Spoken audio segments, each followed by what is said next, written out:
我名叫宝珠，是姐姐给我起的。姐姐不要我了，我每天都趴在院里的老槐树上等她，因为老槐树很高，能让我看得很远。墙东边有个很大的院子，里面有个男人每天练舞，大呼小叫的，非常烦人。我在等姐姐，她就在等我。别人都说我傻，只有姐姐从不嫌弃我。咱们宝珠长得真漂亮，咱们宝珠真聪明，咱们宝珠绝对是世上最好的女孩。可姐姐自己不知道，她才是这世上最好的女孩。她保护我走过春夏秋冬，从来没喊过一句累。在爸妈和哥哥们没法保护我的日子里，她把我照顾得非常妥当。宝珠啊，你看，好日子总归是有盼望的。我不知道自己要盼什么，但姐姐盼什么，我就跟着她一起盼。盼着盼着，爸妈和哥哥们全平安回来了。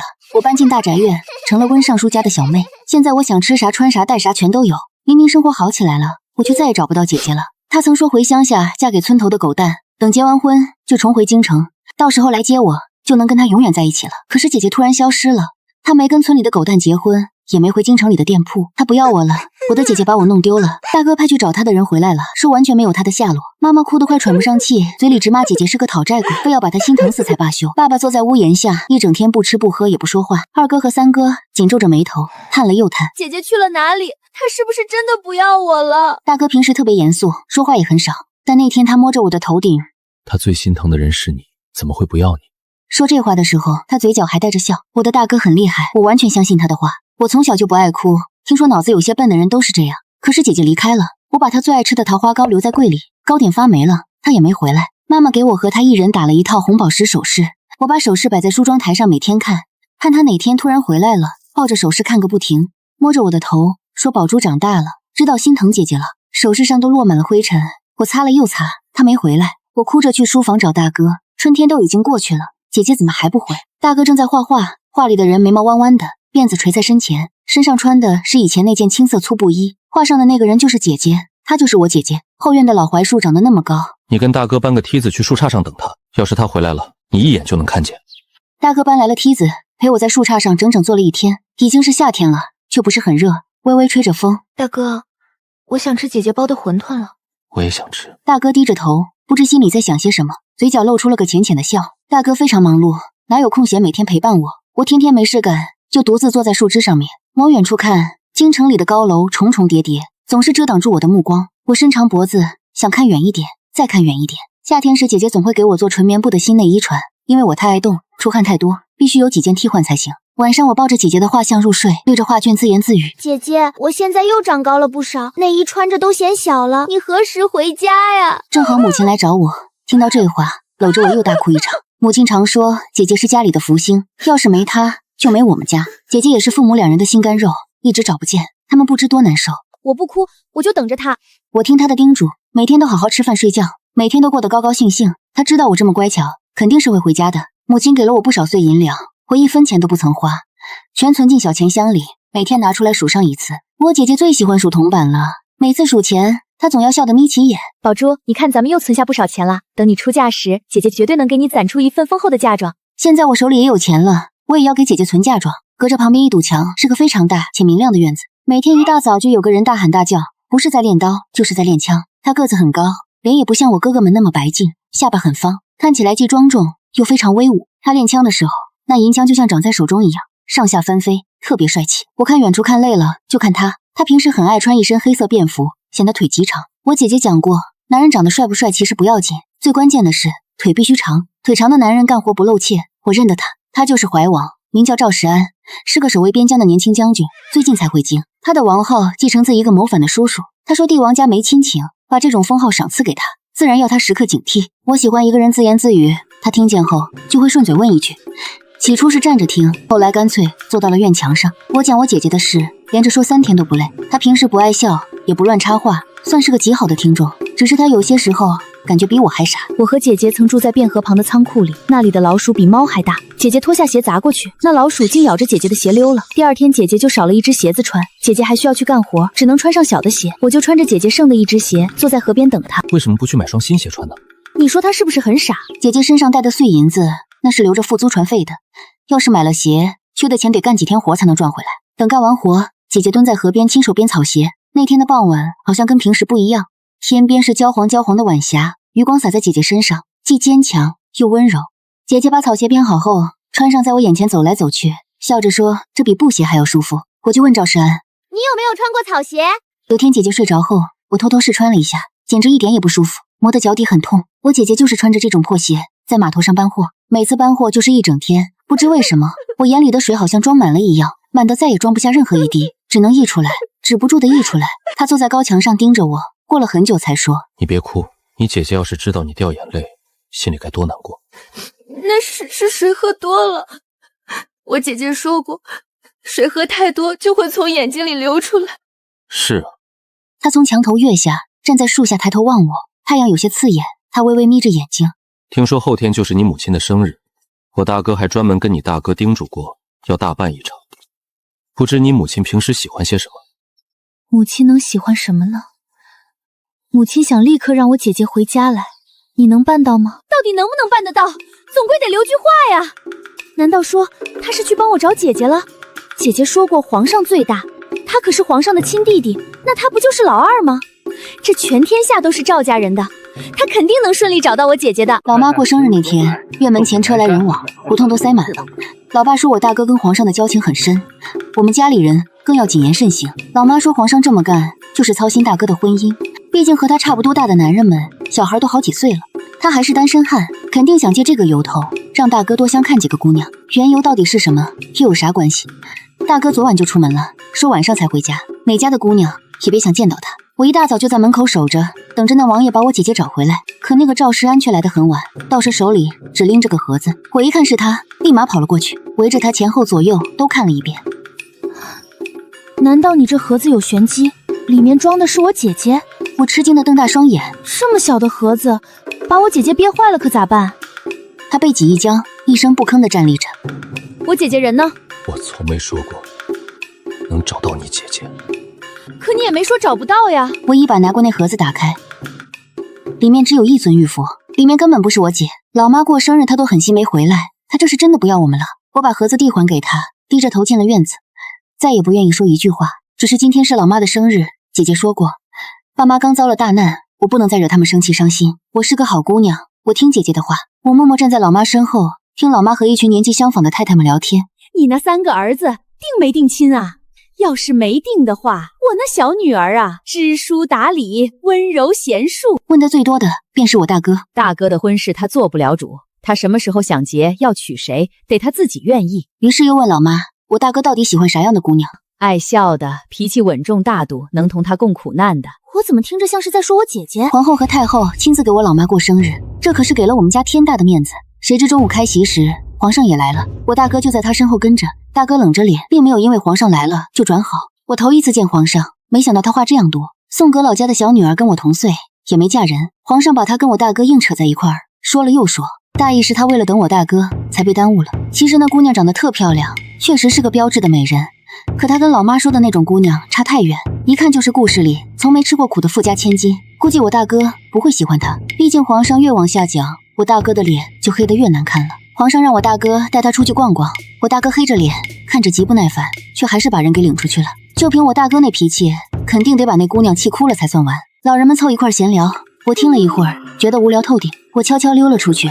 我如今是尚书小妹，我大哥在朝中风头正盛，就算别人嫌我傻，脸上也不会显露出来。我都懂的，我姐姐说过，不管别人是不是真心对你，你只要自己能分辨得清就行了。我心里分得清，他们不敢明着嫌弃我，全是因为我大哥。今天来的姑娘也有好些，我家院子好大，花园里种了真正的鲜花，各式各样，各种颜色的。再不用像在汴京时那样了，只要有一小块空地，我姐都会翻土种上青菜。从春到秋，我家的院子总是一片绿油油。鲜花虽然很好，可终究比不上我姐种的蔬菜，虽没花好看，却更实惠。如今我家饭桌上天天都有新菜，天天都能吃上肉，可再没姐姐做的新鲜好吃了。姐妹们全去吃席了，院子里空荡荡的。我挺想我姐姐，她要是在，肯定会拉着我衣服喊我去吃饭。姐姐，今天家中到了许多客，但我能瞧明白，父亲母亲和哥哥们全在勉强带笑。你今天如果在，母亲哪怕光吃口你煮的阳春面，也定会满脸笑容的。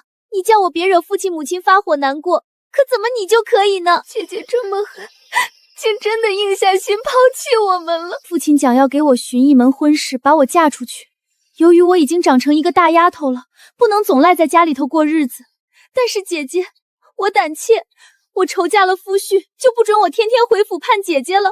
你赶紧回来行不行？我缩在一堆月季旁，红艳的月季开得明媚极了，花叶毛茸茸的，我姐姐最偏爱红色的月季了。我探手想掐一朵下来，却被刺划破了指头，不多会儿就渗出了一点血来。长刺的花朵是得拿剪子嚼的，你不清楚吗？原是赵时安，他面沉，言语也听不出波澜，我真辨别不出他心绪好坏。他蹲在我身旁，掏出金帕替我擦血，就一点血而已，也不痛。痛不痛？他弄得非常专注仔细，哥哥们从不曾这般轻手轻脚的待过我。你不清楚我从小就患呆病吗？呆病就是笨的意思，笨蛋是不懂得悲痛难受，也感觉不到痛的。他半天没出声，起身后伸手想拽我，手心满满的一片硬茧。他是个亲王，也是名驻江的统帅。我借着他的劲儿站直，蹲得久了，脚有些酸了。你不笨。我对着他笑，姐姐讲我脸上有酒窝，笑起来才漂亮。我姐姐也这么讲。你最喜欢什么模样的花朵？我不喜欢花朵，中意我姐姐种的菜。我家在汴梁时，姐姐把庭院内的旮旯全都刨了种菜的，我天天替他们洒水，瞧他们破土长大，最终变为岸上的一碗菜，心里感到欢愉。我也绝非毫无价值的人，也会替姐姐出力的。你就这般中意你姐姐吗？你不明白的，咱们活得艰难时，我姐姐瘦得跟柴火似的，却从未叫我饿过一顿饭菜。寒冬里冷，姐姐就把我的腿塞进她的胸膛，搂着我躺到破晓，谁也不敢嘲笑我呆，因为我姐姐会跟他们死磕啊。别人都讲温府那几载熬得难，可是他们不清楚，单单我全不懂难是啥样体会。他凝视我，颔首唇边，全是果敢。你姐姐极好，你也极好。他伸出大掌，抚了抚我的脑袋。他长得确实高，我三个哥哥已经很高了，可他却更高点。我瞧他需抬起下巴才行。当真吗？对，你极好的。这是除开亲人，头一个讲我也极好的人呀。你可晓得温尚书为何迟迟不肯娶妻吗？我皇兄为了你哥哥的婚事，差点愁白了发。兴许能伴配上他的女孩还未曾露面吧，终究从未见大哥对除开我和姐姐以外的女孩有过好态度。我皇兄曾讲过，温尚书曾退了宋阁老府的婚事，称要娶你姐姐，只这茬儿遭他与宋太监给弄毁了。纵温尚书没讲，但皇兄以为他是怪他们的，心里非常抱歉，就全心想给温尚书找个好女孩。我瞧他讲的笃定，竟真有这般的事情吗？我侧头望着他，不太懂得他的意思。我哥哥要娶我姐姐吗？是这般吗？你皇兄与那宋老欧简直太不讨人喜欢了。姐姐假如跟了大哥，他绝对不会就这般撇下家里人跑掉。赵世安望着我，撇了撇唇角，看起来想讲什么，到底却什么都没讲。但我大哥竟要娶我姐姐吗？大哥是喜欢我姐姐，但是姐姐没讲过，大哥也从不曾讲过呀。锦母亲曾讲过要叫大哥娶姐姐的，姐姐没同意。我询问她为何，姐姐讲过喜欢一个人光喜欢就行了，假如掺杂着别的，抛弃也罢。大哥的喜欢难道不仅仅是喜欢吗？若不然，为何姐姐不乐意嫁呢？我虽没搞明白，但大哥喜欢姐姐，单单只是喜欢吗？这人间的喜欢果真是顶顶难的一桩事情呀。我叹了声气，仿佛你极懂一样。他笑起来就不显得那般凶了，带着少年义气。我待在树杈上面等姐姐，她在院里练完枪，没事干就坐在墙头上跟我搭话。经常是我讲得多，他光听着，偶尔回两句。墙外不知哪跑来的小孩，岁数大点的男孩指着我，对岁数小点的女孩讲：“你千万别去学他啊！正经家的女娃哪个会去爬树？我妈说他是个呆子。”正好我手里攥着一个梨，我记着姐姐的话，要是有人敢骂我是呆子，肯定要打回去。我就把那梨子扔过去，正好砸在那个年纪大些的男孩肩膀上面。他看看地上摔碎的烂梨，又看看我，我扬起下巴，理直气壮地瞪回去。这又不是我的错。他哇的一嗓子哭了，哭的那叫一个响。那个年纪小点的女孩看他哭，哇的一声也跟着哭。马上从宋阁老家的侧门里跑出来一个年纪不算大的女人。宋阁老家的大人我基本都认识，但我却从来没见过她。她扯着嗓门问两孩子怎么了。那小男孩指着我说：“无缘无故，我拿梨子砸他。”那年轻女人转身抬头盯着我，她长得其实并不算好看，小眼尖下巴，脸上也没啥肉。你平白无故为啥砸我家孩子？你是哪家的？怎么连点教养都没有？他双手掐着腰，像个茶壶。我非常纳闷，居然说我的教养不行吗？我是被我姐带大教好的，说我没教养，不就是骂我姐没教好吗？瞎扯！我姐带出来的女孩子，怎么可能会教养不好？我大声回嘴，那女人似乎没料到我会这么顶，嘴巴稍微张开，露出里面发黄的牙齿。因为就隔着一堵墙，距离太近了，她这副尊容确实不咋地。那女人不知哪根筋搭错了，不依不饶地开骂了。我跟着姐姐在街头混大，什么样凶悍的人没见过？她这根本不算啥，只是我懒得跟她多费唾沫。顺着梯子溜下来，侧门没锁上，就一个看门的老太，耳朵还不太好。我推开侧门，伸出脑袋去看那女人，她蹲在地上，拽着那个小男孩，从头到脚的瞧，好像怕他被一个梨给砸伤了。他这个人很是不讨喜，可对待自己的孩子倒是一片真心。姐姐说看人绝不能光看一面，每个人都有自己的难处，有优点就有缺点，同样道理，有缺点肯定也有优点，就看你咋看待。我这就原谅他刚刚骂我的事吧。但赵时安不知啥时候站在我后面，他本来就长得挺拔，不笑时还挺吓人。你刚刚为啥不直接骂回去？我姐姐说过，人家冲你扔泥巴，你就拿泥巴种荷花呗。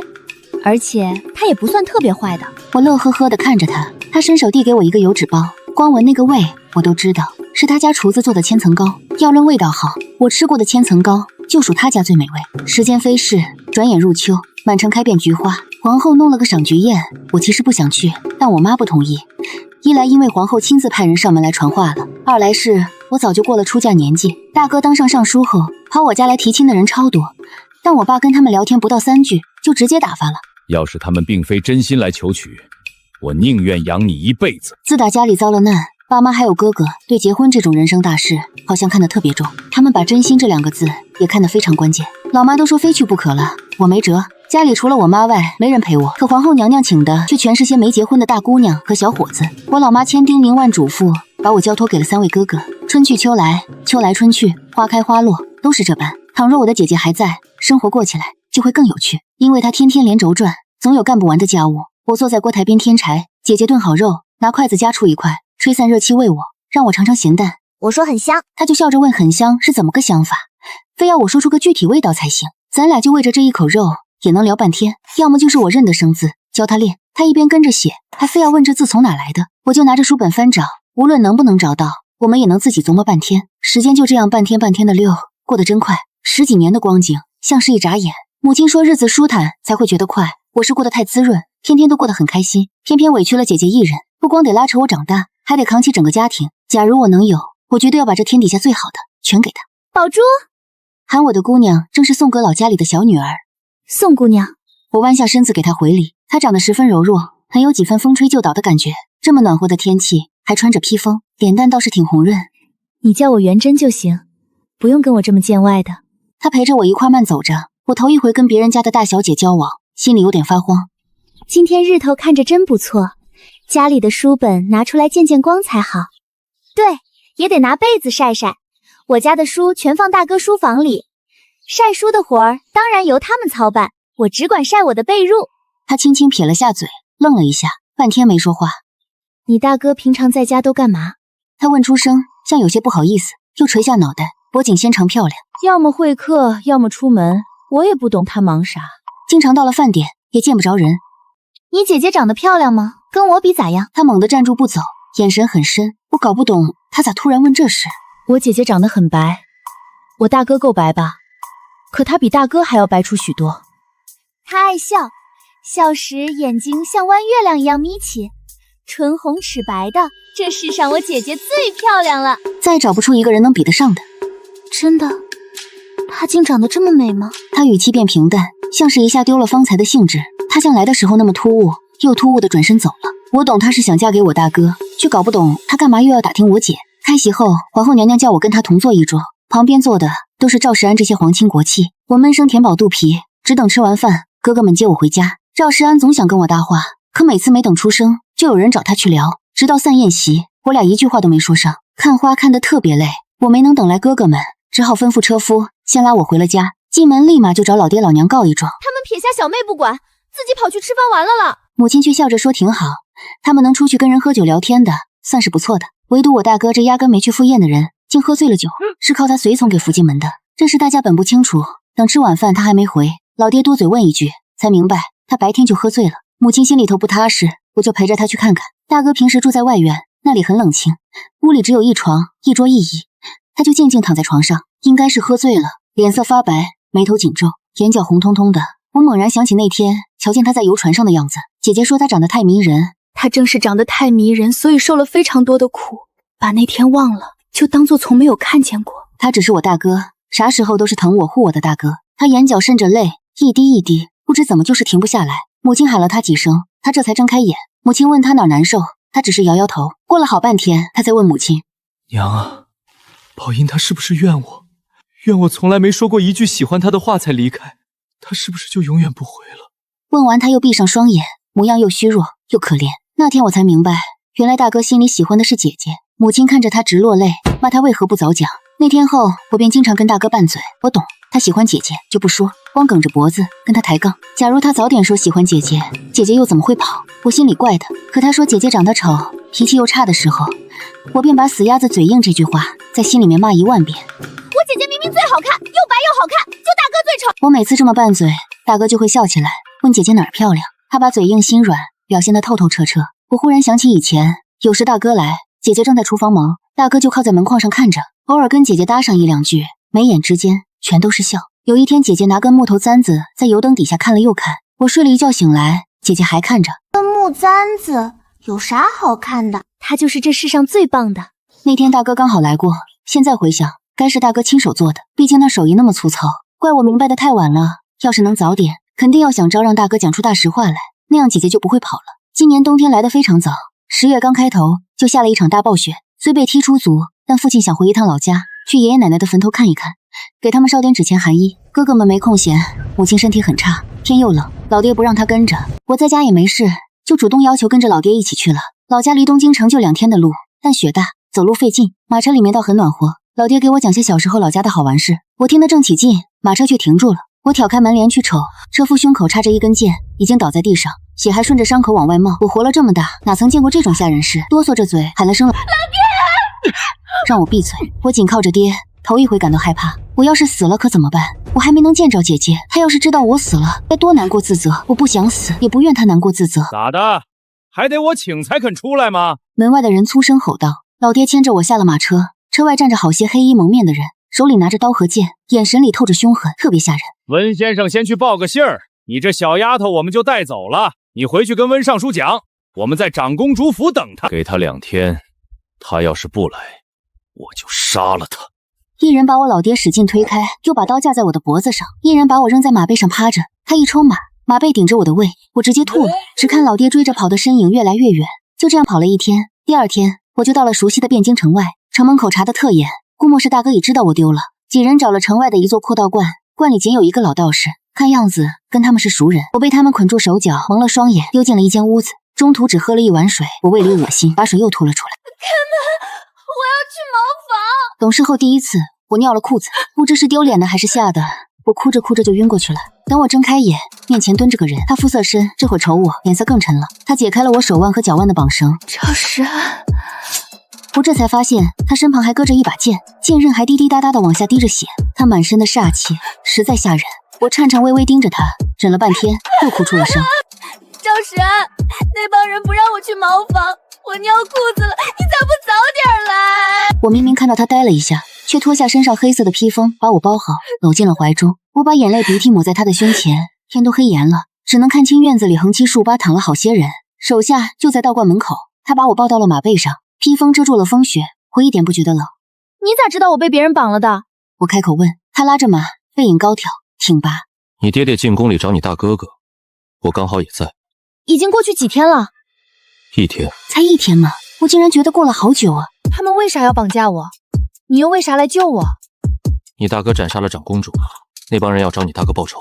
他就这样拉着马，马驮着我一路进了汴京城。他领我去了旅店，给我找了衣裳换上，又给我买了饭。我害怕不敢睡，他就在椅子上陪了我1宿，却一直没说为啥跑来救我。等回了家，我就很少出门了，一是胆子小，二是怕看见他。毕竟他知道了我尿裤子这种糗事儿，我哪还有脸去见他呀？听说老爹和哥哥们送了好多礼物去谢了他。小说里面都说救命之恩得要以身相许。我跟哥哥们这么说时，他们就立马变了脸，把我屋里的小说搜罗的一本也没剩，当着我的面烧了，让我以后再也不准看这些乱七八糟的。其实后半句我还没来得及说呢，他估计早就吓坏了。毕竟我这么大了还尿裤子，那就更不用说让我以身相许了。冬天夜长，我的小说全没了，睡了一整天，现在哪里睡得着呢？我披上外套在屋檐看雪，雪大迷眼，院里站着个人，他好大的胆子，竟翻墙进了我家。我吧嗒吧嗒嘴，想叫人，想了想又算了，我不敢吵他，低头进了屋。他走路基本没声音，也跟着我进来了。屋里只点着1根蜡烛，他站在桌前看我，我坐在椅上攥着袖口，不敢去看他。为啥躲着我？他声音极低。我啥时躲你了？就是不想出门。是因为害羞吗？那时候谁都会那样，毕竟人有3急。他微微笑了一下，鼻梁挺直，轮廓分明。你为啥翻墙来我家？我眨巴着眼睛问他：你平常里说你傻我不信，可今天一看你是真傻。我喜欢你，你看不出来吗？他喜欢我，图什么呢？他本就是个王爷，不用借我大哥的事。虽然不如我的哥哥们好看，却也是个顶天立地的男子汉。我跟他说话，他说起在边关打仗时运筹帷幄的样子，还历历在目。他是个很好的男人，为啥喜欢我？你姐姐难道没有教过你吗？男人说喜欢你时，你应该低头害羞地问一句：你是想娶我的那种喜欢吗？没有，从没教过我。我想娶你。为啥？因为你单纯真诚啊。我迷迷糊糊一宿，第一次不是因为姐姐不在失了眠，等第二天起床，看着床头那块刻着她名字的玉佩，我真觉得这就是自己做了一场梦。第二天中午刚过，他就来了我家，跟我老爹在书房待了半天。等他走了，老爹叫我过去，老妈跟老爹坐在椅上，脸色说不上好或不好。怀王殿下跟我说要娶你，老爹叫我过去，拉着我的手问我：你告诉老爹你喜不喜欢他？我不知道。我不知道喜欢一个人是什么样子，毕竟我从来没有喜欢过谁。老爹看他也是真心，不如你跟着他再相处些日子看看。要是到时你不喜欢他，就算了。老爹开了口，他就常来找我，或骑马，或逛街，或只看他耍枪。日子突然变得快了起来，可三个哥哥都没给过他一次好脸色看。二哥、三哥忙着备考，时不时拦他，找个借口不让他进家门。大哥只冷着脸瞅他一眼，咣当一声关了门，又弄了数条凶狗拴在院墙各处。父亲又让下人将狗牵走。我蹲在屋檐下笑呵呵看热闹。赵世安拉着脸，一直拉到这年过完。2月时，二哥、三哥全都参加了考试。二哥考中探花，家里摆酒吃饭。哥哥们虽然板着脸，但第一次开门把他放了进来。他借着酒意提亲，又被轰了出去。父亲问我是不是喜欢他，我想起姐姐说过的话，跟他一块儿，每天即使只是再寻常不过的日子，可因为有他，这一天就变得十分特别起来。父亲，我想我是喜欢他的。他能耐心陪我聊许多闲话，给我买些零食，也不嫌弃我笨。您看他那模样，是不是就像姐姐说的，心里眼里只有我一人？父亲让他找人来提亲，他竟找了皇上过来，可我大哥把皇上赶跑了。有句话听着不是滋味，你搞砸别人婚事时，可想过有一天你家会和我家结亲？皇上灰头土脸跑了。我听母亲跟父亲说，大哥还记着当初皇上叫宋太监编些中仆之类的鬼话，硬生生把我姐姐气跑的那件事。有天夜里，赵世安忽然进我房间，皱着眉：你想不想嫁我？当然愿意。要是想等哥哥们答应这桩婚事，恐怕得一直等到姐姐回家了。但他耗不起，要是再不结婚，他就要去边疆，毕竟边境不安宁，外敌老是来进犯。想让哥哥答应，只有一个招了。于是他跟着我把生米煮成熟饭。3月末，他得知我怀了孕，就跑进宫里，足足跪了3天，硬挨一顿鞭子。我3个哥哥没法子，最终板着脸答应了婚事。6月份我嫁进王府，我带你去边关。我天天吃了睡，睡了吃，脾气却大得很。我不想跟你去，非等姐姐回家。他皱紧眉头哄我，等我到了边关，必定给你找回姐姐，叫姐姐天天陪着你。我才不相信他，要是真能找回姐姐，哪还会受哥哥们那么多气。7月底，二哥终于成婚。二嫂虽说家境普通，却是个极好的好姑娘，脾气温顺，对待老爹老娘极其孝顺。当初你二嫂的父亲并不同意这门婚事，是大哥亲自出面说和的。我明白大哥心中苦，只要二哥喜欢，他不管怎样都要帮二哥促成。可赵世安虽成了咱家女婿，在父母那里有多讨喜，在哥哥们那边就有多惹人烦。他到了我家，便会时不时喝醉酒，或者被大哥挖苦。虽他武功高强，但在斗嘴上远不及我哥哥们厉害。他常说自己吃了读书少的亏，每晚点灯看书。我看着他认真的模样，忍不住咧嘴笑了。冬至那天，我中午吃过饺子，刚躺下，娘家嫂子派人传消息，大姑奶奶回来了。这大姑奶奶是谁？不就是王妃天天惦念的姐姐吗？我匆忙披上外衣，鞋都顾不上穿。等赶到家时，我站在门外偷偷听着，屋里人讲话不急不缓，声音清脆悦耳。这不就是我姐姐吗？我掀开门帘，姐姐坐在炕上，模样跟往常一模一样。她是我亲姐姐，终究舍不得我们，还是回家来了。那天赵世安偷偷跟我讲，大哥看姐姐的眼神绝对不单纯，他铁定是要娶我姐姐的。全家人心里都有数，就姐姐自己不知道。姐姐从咱家出嫁，我把攒下的私房钱全搬出来给她，这都是我给她存的嫁妆钱。赵世安给姐姐置办了2处农庄，叫我把地契一并交给姐姐。他交给我时是这么说的：农庄最为实用，要是日后吵了架，姐姐也能有个去处安身。姐姐看着那一箱碎银子，轻抚我的头发，眼里泛着泪花，却始终没落下。咱家宝珠长大了，都要做母亲了，看你找了能疼你护你的人，姐姐不知有多开心。王爷对你一片真心，你以前怎样对待家人，就怎样对他。他皇族出身，见得最多的便是勾心斗角，皇家亲情淡薄，唯独他来，咱家时极自在。家里人只把他当女婿，没人当他是王爷。你们既然是夫妻，更应这样。你只记住，不管到了何时，他只是你丈夫就行。我懂姐姐的用意，接着跟她讲皇上和宋公公是怎样搞砸了大哥和他的婚事。姐姐眯起眼笑了，过了许久才点了点头。是我自己当时没想通，你大哥绝对不是说那种话的人。后来我大哥总算娶到了姐姐，隔着一堵院墙，家里顿时热闹起来。姐姐嚷嚷着非让大哥在老槐树底下给她做秋千，才过了2天，那秋千就架好了。后来姐姐又说想在墙上开个门，这样以后我回娘家就方便多了。大哥黑着脸叫来赵世安，俩人砸了一整天，在墙上硬掏出个洞。姐姐对那洞不太满意，大哥做官还成，却不懂装门，只好三哥亲自出马了。姐姐天天都有这事那事，变着法让大哥干活，大哥绝不抱怨，每次都一副心甘情愿的模样。为啥非要这样？也许只有折腾他，他才觉得我爱他吧。再往后，我生下了赵大宝，没出1年，二嫂也生下温柔。又过了大半年，姐姐生下小团子，家里顿时热闹得不成样子。爹娘每天帮忙照看孙女外孙，瞧着人也年轻了好多岁。大哥除了按时上朝，平时没事绝不出门。姐姐的眉全是他在画，发全是他在梳。全京城里谁不羡慕我姐姐呢？我想我总算搞懂自己究竟在盼啥了，大概就是这一天吧。爹娘身体硬朗，孩子们虽调皮，却无忧无虑。哥哥与我和姐姐都能找到心上人，每天过着最普通的日子。每天因为能与他待在一起，又显得那么不平凡。愿所有真心都能被妥当安稳的珍藏，愿心爱之人都是爱你的人。